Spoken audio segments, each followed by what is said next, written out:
UCLA is a university with unlimited possibilities for students that desire world-class academics and research, unmatched diversity, incredible cultural and social opportunities, successful alumni and career networking, first-class campus facilities, plus America's top intercollegiate sports teams. Located in Westwood, just a few miles from the Pacific Ocean, UCLA's 1 square mile campus is surrounded by famous cities such as Bel Air, Beverly Hills, Brentwood, and Santa Monica. Hi everybody, and welcome to Westwood for UCLA Bruin Talk. Alongside Allison Taylor, I'm Dave Marcus. Pleased to have you with us. We think you're really going to enjoy this week's show. Before we meet our first guest, let's take a look at the upcoming events.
UCLA's motto is champions made here, and we've got a bunch of champions on our show for you this time.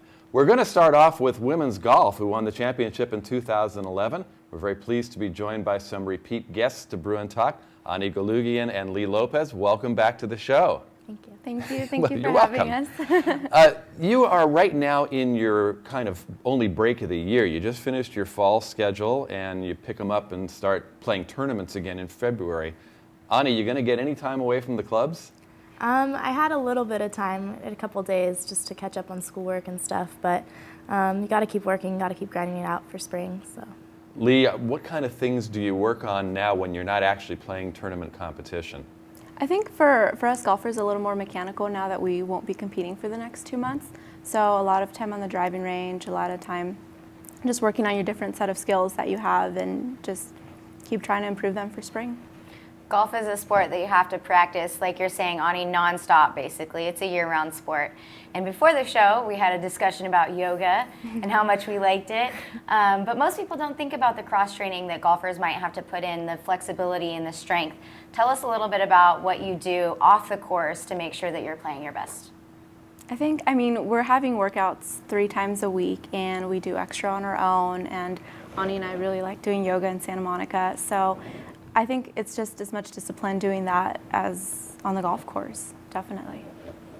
What's the goal when you're doing these kind of cross-training? I know for years, tour players would never be seen anywhere near a gym, and now they work out like fanatics. I mean, what do you worry about building up muscles in areas that are going to decrease your flexibility?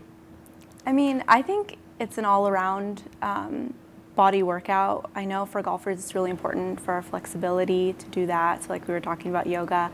Definitely getting stronger. As women, you want to hit the ball further, so you need to do anything you can to do that. Cardio, definitely.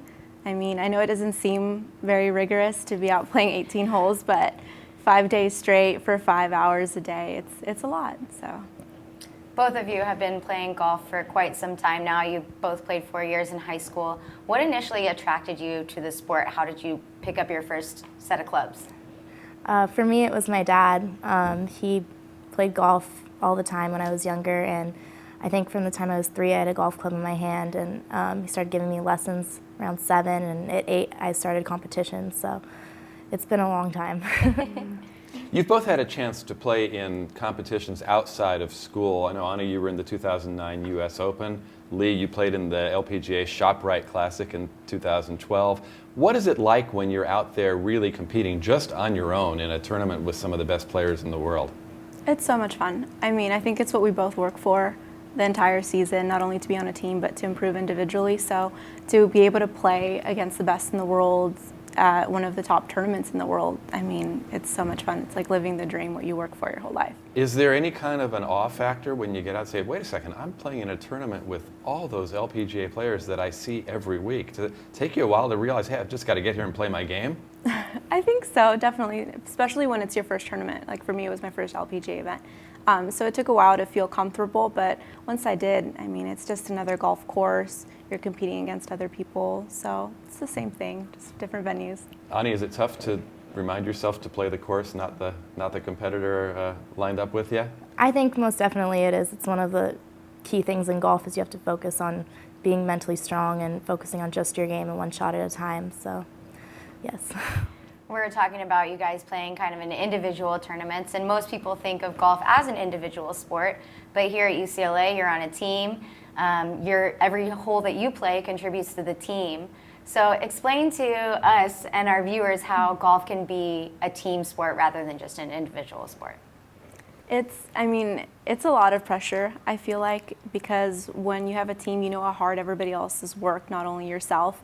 So I think when you get out there, I mean, you're always thinking about your teammates. I know I am. I mean, it's hard not to. So it's tough, but I think you need to remind yourself all you can do is your best, and that's all your teammates ask of you. So, but it's really nerve-wracking, I think. We talked about the 2011 NCAA championship. Part of the great legacy of UCLA is the team championships. As you look back on that, Ani, describe your feelings when the Bruins won the title and you were a big part of it. I think about it a lot, actually, and I want to have that feeling again.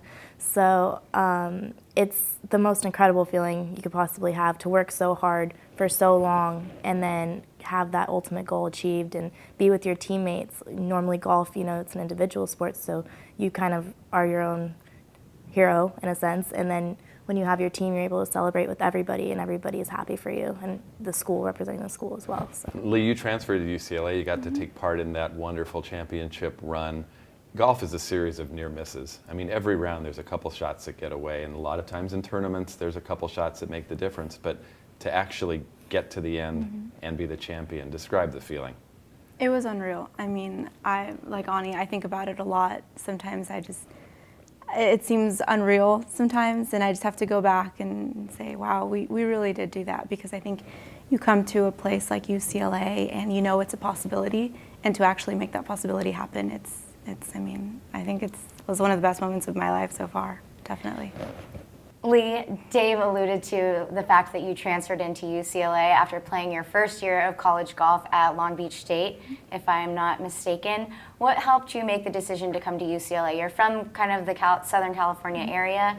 What attracted you to UCLA?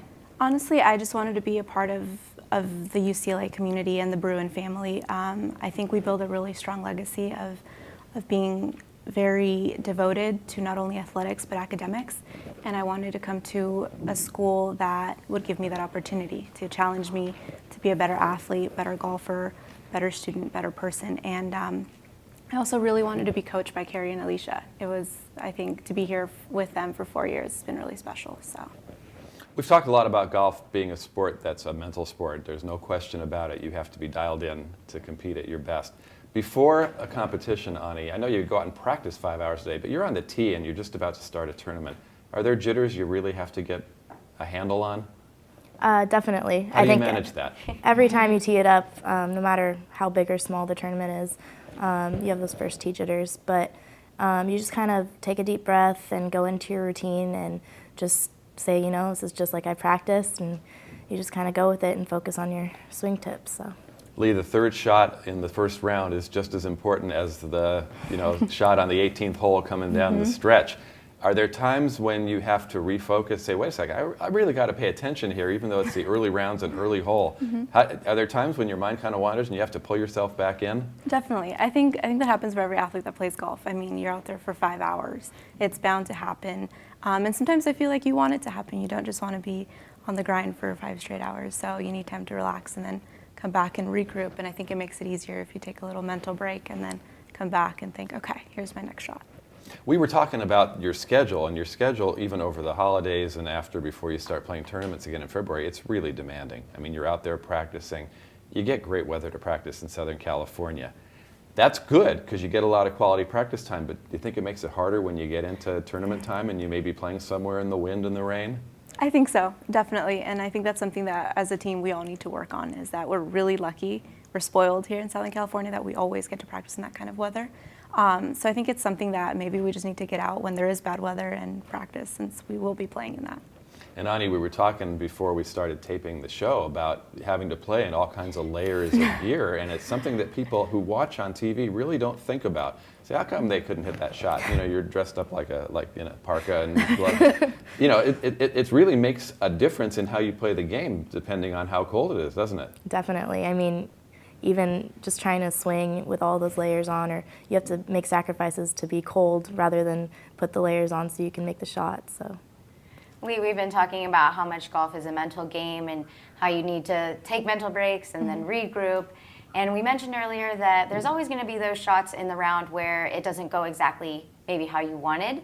How do you not let those little setbacks set you back for the entire tournament? How do you make sure to move on from those mistakes? I think honestly that's something that we all constantly work on, and I think even the most experienced players have to work on that. For me personally, I mean, I just feel like why waste that one shot for something that I'll be doing for the next 3 hours, for the next month, for the next 10 years? So I just try to see it as in a big picture and not focus on that little moment, and just don't let one thing take away from everything you've been doing well so far.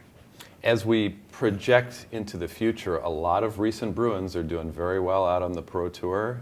Ryan O'Toole's had a wonderful career. There's Stephanie Kono. They're all getting out there playing. You guys are going to be in that position in the next couple of years. Tell us your thoughts as you look ahead to a professional future. I think for me, this being my senior year, the LPGA is definitely in my goal list for sure. I'll be graduating June with my degree, so I'm really excited about that. But as soon as I finish the season and get my degree, I'm definitely planning on going to qualifying school in the fall. So I'm excited about that. It's something that I've been working for a really long time now, and it will be nice to see a lot of Bruins out there on the tour. It will help a lot. Ani, you've got a little more time, but have you thought about the future years? Oh, definitely. How can you not? You think about that before you even start college. So just like Lee, I'm going to finish out and get my degree and then go out there and try and live out my dream. So. Well, they're off right now, but they come back in February as they start playing their spring tournament schedule, and you can follow all the exploits of UCLA women's golf on UCLABruins.com. Ani, Lee, thanks for joining us so much. Great to have you back. Thank you. Thank you. And we'll be back with more UCLA Bruin Talk right after this message.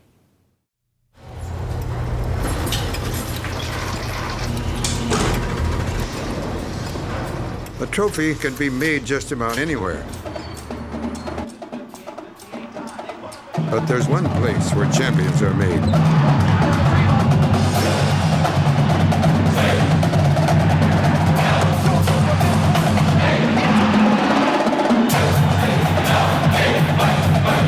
UCLA, champions made here. Hi everybody, and welcome back to Bruin Talk. It is now time to honor our Student Athlete of the Week. This week, we honor Brett Hundley as our Athlete of the Week. In UCLA football's dominating 66-10 win over Arizona, Brett passed for 288 yards and 3 touchdowns. At one point in the game, he made 16 straight passes, finishing with 23 completions on 28 attempts. Hundley's 21 touchdown passes this season are tied for the 5th most in a single year, and his 2,761 yards of total offense are 7th most in one campaign at UCLA. Congratulations, Brett, and good luck with the rest of the season. If you would like additional information about UCLA Athletics, please visit our website at uclabruins.com.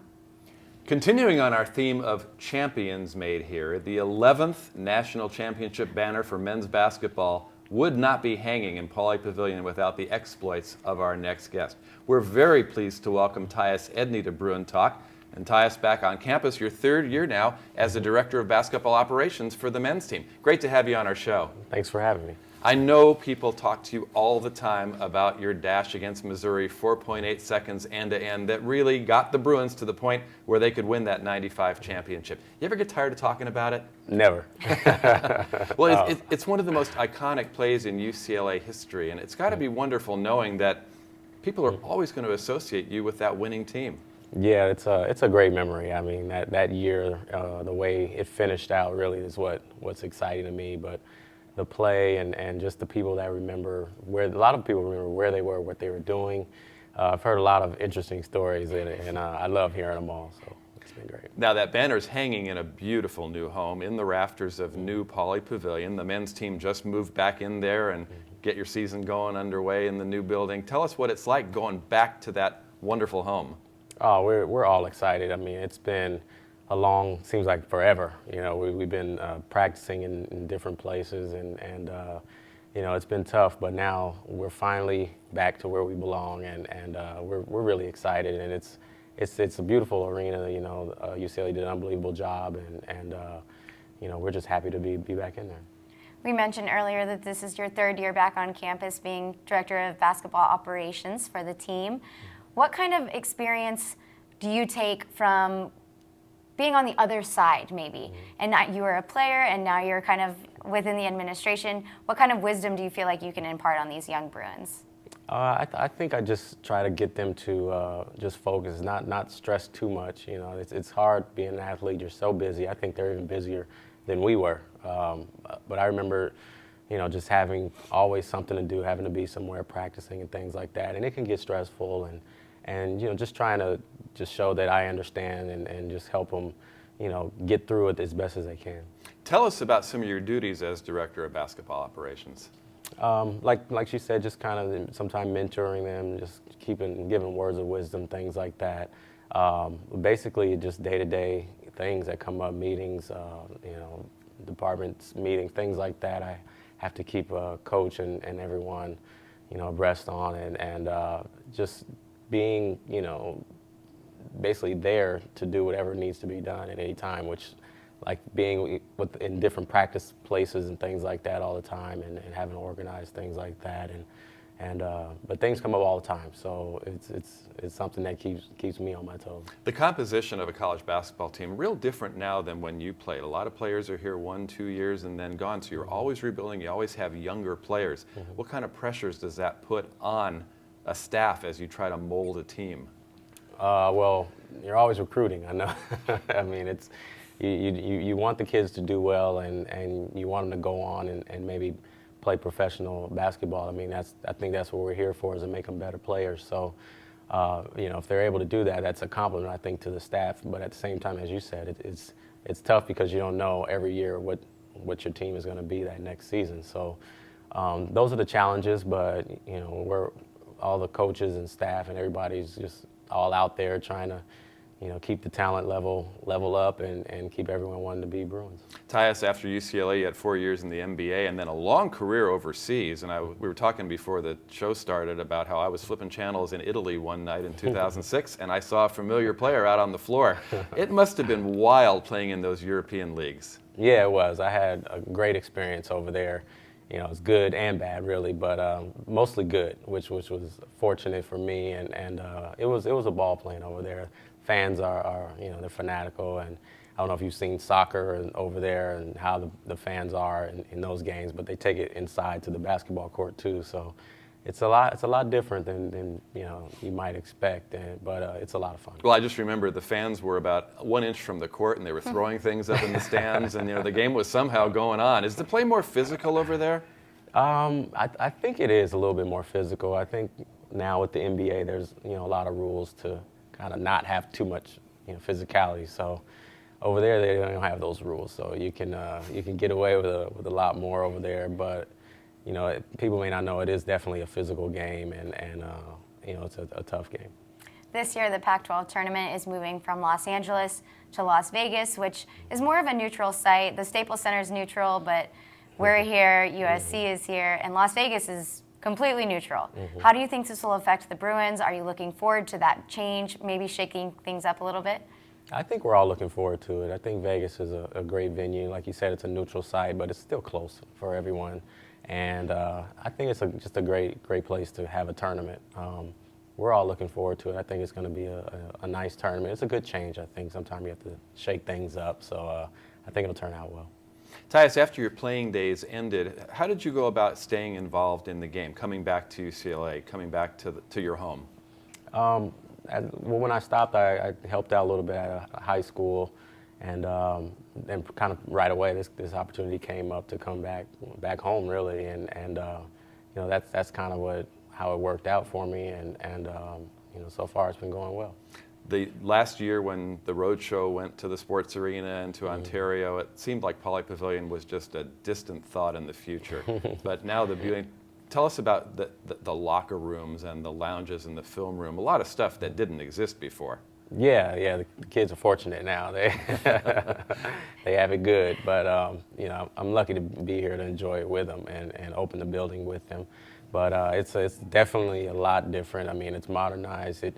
It feels like Pauley still. You know, when I walked down for the first time onto the floor, I still felt like it was still Pauley Pavilion, but you know, obviously with a facelift and an upgrade, but it feels like you're in, you know, a pro style arena now. I mean, it's beautiful. They did a great job. There's a lot of exposure for Pac-12 basketball this year with the new network, and a lot of games are going to be on TV, and I think the entire conference is getting stronger. How do you see the Pac-12 shaking down this year? I think it'll be a lot tougher conference this year. I think the talent level has gone up overall over the league, and you know, some teams have improved just with either guys being out or redshirting that are coming back now. So you know, I expect it to be a tougher league this year, and like you said, we're getting a lot more exposure with the Pac-12 network, and even on the East Coast, they'll be able to watch our games. So I know a lot of our guys are happy about that are from back there. So you know, we're expecting it to be a tough season. I know my parents are excited that they get to keep up with the Bruins now all the way in Texas. And speaking of Texas, you guys are set to play the Longhorns in December at Reliant Stadium, which is basically, there's going to be a basketball court plopped in the middle of a football field.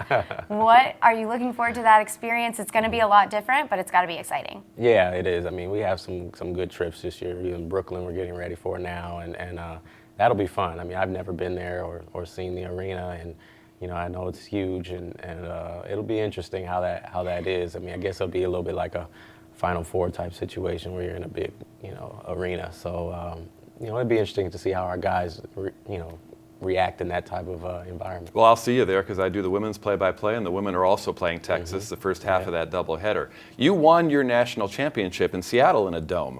What's the difference between playing in a dome and playing in a regular arena? They always say it's tough to get that shooter's eye when you're playing with a deep backdrop. Yeah, I think you feel it more when you first walk in and you're just looking around, and it's just everything. People are, you know, just way, you can't even see them really. You just know that there are people up there. But it was strange that once you got on the court, and it seemed like, you know, it shrunk like you were just on the court. So I think we got used to it pretty fast. I mean, it's almost like you're overwhelmed, but then once you get on the court and you're familiar with, you know, the basket, everything's the same distance and court's the same size, and you realize that it's, you know, it's normal just like any other place, and you adjust, I think. I always wondered, you know, they always say it's tough for shooters to adjust, and you know, guys play in the park all the time. There's no stands in the park. You know, you've got trees way off in the distance. Is it kind of like playing outside in the park? It is a little bit, I think so, just because nothing is right next to you, you know, and you don't have the wind factor like you do at the park. But, well, that's going to be a real high-profile game against Texas, December 8th. How important are those national profile games for a team to get prepared for the pressures of tournament play? I think extremely important. I mean, we play a lot of good teams this year. Like I was saying, Missouri, San Diego State. I mean, Brooklyn, we have the two teams that we can play there, and those are the games that you expect to see if you're fortunate to make it to the tournament. So. Playing in those games, playing in big games and big arenas and different venues like that prepares you for the tournament, and I think that's one of the most important things. Even in our season that we did was play those big games and, you know, had success, so you have confidence going into the tournament. I want to go back to Pauley Pavilion for just a little bit. You know, season's upcoming. There's a great recruiting class. There are high expectations for the UCLA Bruins this year. How do you prepare to help lead this team into battle and get to these tournaments that we're talking about? I think everyone's just so excited to be back. I mean, really, it's hard to not be motivated to do well. And I think we're fortunate to have freshmen that are all winners and came from winning programs, so they're used to doing that. And I think that they've brought that kind of atmosphere here, and you know, it makes it kind of easy just to prepare them and get them ready. You know, they're excited to play, so that kind of, you know, makes it a little easier for us. But we know that we'll, you know, get them focused and get them ready to go to battle and defend our home. Allison and I were wondering before the show how long we're going to be calling it New Pauley Pavilion. My guess is a few years. What do you think? A few years? More than that. Okay. Well, it's a wonderful home. It's great to have Tyus Edney on the court with the Bruins. Thanks so much for stopping in on Bruin Talk, and best of luck for the upcoming season. All right. Thanks for having me. And thank you for having us. We're glad you joined us for UCLA Bruin Talk. Allison and I will be back next week with another great show. Until then, I'm Dave Marcus saying so long from Westwood.